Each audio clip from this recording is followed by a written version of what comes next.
Welcome back to Make It Mental, everybody. I just want to share with you guys a little something. Why maintenance is important.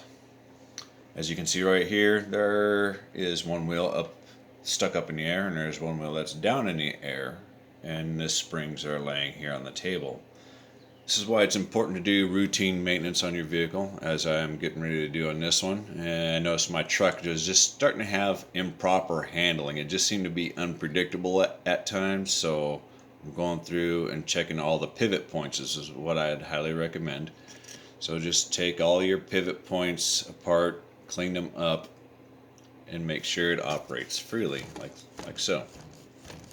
All right, that's what you want before the spring is in there.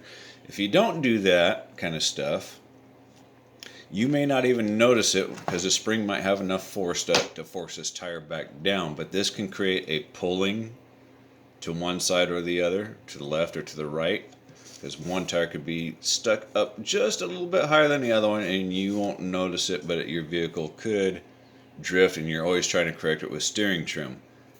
Take apart your vehicle, do some maintenance on it, and lubricate all the pivot points, and then reassemble it.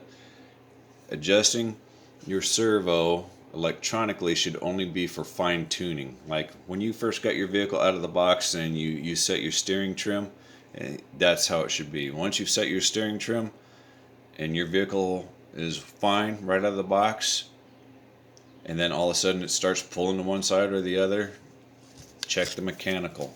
I mean, look at this. I can practically lift up the vehicle. Look at it. I'm getting chassis tilt before it even comes up. Check that out. I mean, that's a lot of stress right there from dirt, grime, mud, rocks, stones, whatever else. So there you go. And then if you want to soften up your suspension, and you have a plate like this one, happens to be an aluminum plate. Simply with a straight edge, draw a line across your bottom hole, and then across the top of the hole, then drill a hole somewhere. Let's see if I can get a better lighting on it. Anyway, it's not going to happen. Then drill a hole somewhere close, but make sure they're the same on both sides. That will soften up your suspension if you want softer suspension.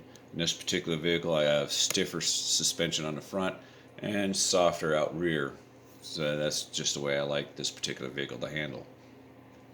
Hope that helps anybody out that might be having issues with their vehicle. Maybe it just doesn't quite handle the way they remember it.